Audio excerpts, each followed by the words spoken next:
ازيكم حبايبي؟ عاملين ايه؟ يا رب تكونوا بخير ان شاء الله. النهارده طبعا كل سنه وانتم طيبين بمناسبه رمضان، يعود عليكم دايما الايام بخير وانتم دايما في اسعد حال. النهارده هنعمل معاكم بقى فيديو جميل جدا وبسيط. هنعمل ايه؟ هنحل معاكم لغز اللي هو بواقي الرز بتاعه المحشي عندنا.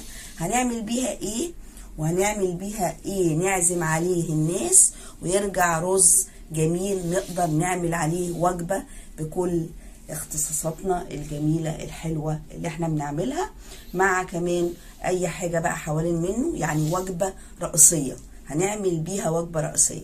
طبعا كلنا عملنا النهاردة محشي كتير قوي، محاشي بكل الانواع، واتبقى مننا رز. طب هنرجع نعمل محشي تاني؟ زهقنا. هنعمل بيه ايه؟ هنعمل بيه وجبة رئيسية حلوة قوي، وهي رز بالخلطة. عندنا كله عمل طبعا رقاق، واتبقى منه مثلا حبة مفروم، او مجهز قبل رمضان وعنده حبة مفروم زي ما انتم شايفين، او حبة فراخ متعصجين بالشكل ده للمكرونة. عندنا البشاميل براحتنا خالص. عندنا زي ما انتم شايفين المكونات، عندنا الرز بتاعنا اللي باقي من المحاشي موجودة هو في الحلة عندنا، وعندنا زي ما انتم شايفين المفروم اللي باقي من الرقاق بتاعنا اول يوم، او عندنا معصجين تجهيزات رمضان، فراخ للمكرونه البشاميل، او براحتكم خالص بقى الموجوده عندكم. هي عينات كلها هنعمل بيها وجبه رئيسيه، وبعدين نكمل بقى كل المقبلات. ممكن برضو صينيه رقاق، اي حاجه جنب منها، سمبوكسك، اي حاجه. طب هنعوز ايه كده للمكونات؟ طبعا الرز عندنا فيه كل المكونات بتاعتنا. زي نعرف ازاي بنعمل خلطة المحشي، هنخش بقى على الفيديوهات بتاعتنا بتاعت المحاشي الجميلة، نشوف فيها كل التفاصيل وكل الحاجات اللي بنقدر نحطها في المحاشي عندنا. طبعا الرز عندي متبل، فانا مش هعوز ملح، كل اللي انا هعوزه مكعب مرق، ومعايا زبيب. دي كلها مكونات زياده كده عشان نخلي الوصفه جميله ونقدر نعزم عليها الناس من غير ما يعرفوا انها رز بتاع الخلطه عندنا باقي. عندنا طبعا عين جمل، واي حاجه عندنا بقى في رمضان، لوز، اي حاجه، بندق، اي حاجه بقى نقدر نحط نزين بيها. عندنا عود قرفه، عندنا لومي، عندنا ورق روله، وطبعا ورق اللورة بتاعنا، وعندنا مرقه مكعب المرق. مش هحط ملح لان الرز عندي زي ما انتم شايفين. طبعا الزيت بتاعنا طبعا هنعوز ايه؟ هنعوز هنا بقى طبعا البودره بتاعتنا، مش هنكتر حاجات كتير، كاري وكركم وبهارات وبابريكا ومعلقه سكر عشان تعالج لي الطعم بتاعنا والبهارات الكتيره اللي في الموجوده يعني. طيب هنعوز ايه كمان؟ الزيت في الحله عندي. هاخد كل المكونات دي وهقول لكم 3 مكونات ما يخلوش الرز عندي معجن، خصوصا بتاع خلطه المحشي لاني عليه الصلصه مسبكه. اسرار بقى، بس تعالوا من داخل المطبخ بتاعنا، استنونا. انا قلت لكم طبعا نروح عند المطبخ بتاعنا ونقول لكم 3 اسرار. 1، الشياطه بتاعتي تحت الحله. تاني حاجه، الزيت يبقى في القعر كتير، وما تقلقوش كتير معناها ان ربع مثلا كوبايه زيت. ما تقلقوش بينزل خالص تاني بعد السوا في القعر، نقدر ناخد من على الوش ده اللي يخليه ما يفلفل معانا، والرزايه تفضل رزايتها حلوه وجميله. تالت حاجه، الميه عندي تبقى قليله مش زي الرز العادي. الميه عندي قليله مش زي الرز العادي. هنستنى الحله عندنا تسخن كده بالشكل ده. هنحط معاها عود القرفه واللومي عندي وورق اللورة اهو بالشكل ده. كل ده هياخد طعم من الحله ويديني كده تشويحه، وبعدين ابتدي احط الرز. والزيت عندي يكون سخن يعني جامد، عشان نشوح فيه الرز ونديله تحميصه كده عشان ما يدينيش التعجينه اللي احنا بنشوفها في الرز. هيطلع حبه رز مفلفلين جمال. وطبعا التزيين بقى، انا مش هحط اللحمه ولا الفراخ مع الرز، لا، انا هخلي الرز عندي كله يستوي مع بعضيه، والميه عندي تكون سخنه. الميه اللي هسقي بيها الرز تكون سخنه مغليه.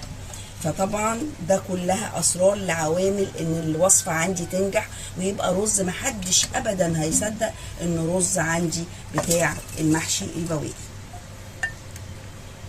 هنشوح بقى عندي الرز زي ما انتم شايفينه كده. معلش المفروض نحط الكاري والكركم برضو يتحمصوا، بس انا نسيت، نأسف. وكمان معاها البابريكا. ليه؟ عشان يدوني اللون الحلو ده. انتوا تعملوه بقى بعد كده، تحطوهم في الاول مع القرفه عندي والبهارات ويتحمصوا كده عشان يدوني لون. ده اللون اللي هيديني الرز غامق شويه عن خلطه المحشي بتاعتي. ماشي، ما تنسوش بقى. طبعا احنا حاطين برضو بهارات كتير واسرار بس في خلطة الرز. طبعا بقى عشان تعرفوها هتخشوا على فيديوهاتنا بتاعة المحشي ان شاء الله، هتلاقوا حاجات جميلة جدا ازاي بنعمل خلطة الرز عشان تدينا الشكل الحلو ده. كمان هنحط زي ما انتوا شايفين كده الزبيب، هنحطه عندنا او هنحطه هنسويه معاه عشان يدينا طعم حلو. وبعدين بقى هنزين بقى بالفراخ يا اما باللحمه اللي يريحكم خالص. هنفضل بقى نحمص كده، نحط مكعب الملح اهو. طبعا مش هحط ملح زي ما انا قلت عشان خاطر الملح عندي في الرز. حطيت المكعب هيكفي الغرض بالميه، وزي ما انتم شايفين كده هبدا اقلب. يبقى بودره الكاري والكركم والبهارات والبابريكا هيتحطوا في الاول مع القرفه واليومي وورق اللورا، يتحمصوا كلهم مع بعضهم وابتدينا ننزل بالرز. اقول لكم تاني عشان ايه ما تنسوش، زي ما انا نسيت كده ان انا احط الايه البودره عندنا اللي هي بتاعت الكركم والكاري بقى بالشكل الجميل ده. الميه تكون مغليه جدا جدا جدا، والزيت زي ما انا قلت يكون كتير شويه في القعر الحله عندنا اهو. هيطلع حبه رز جميل جميل جميل، محدش ابدا هيعرف انه بتاع المحشي، هيقولوا رز خلطه. تقدروا بقى تعملوا جنبه بقى الايه المكبلات اللي انتوا عايزينها، وتبقى وجبه جديده نقدر نعزم عليها ضيوفنا ان شاء الله.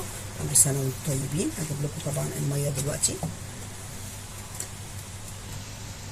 هبتدي بقى احط السكر بتاعنا عشان يعالج الطعم زي ما انا قلت، وابتدي احط الميه عندي وزي ما انتم سامعين اهو عمل صوت من تحت، ده معناها انه خلاص هو بيتحمص في الاخر. وابتدي احط الميه عندي. هيقعد قد ايه؟ من ربع لتلت ساعه الرز عندي اهو الميه. وابتدي احط زي ما انتم شايفين كده. الميه دي قليله، انا عارفه انها قليله، وده اللي انا عايزاه يستوي على البخار، ده اللي هيخليه عندي مش ملزق ولا معجن بالشكل ده اهو.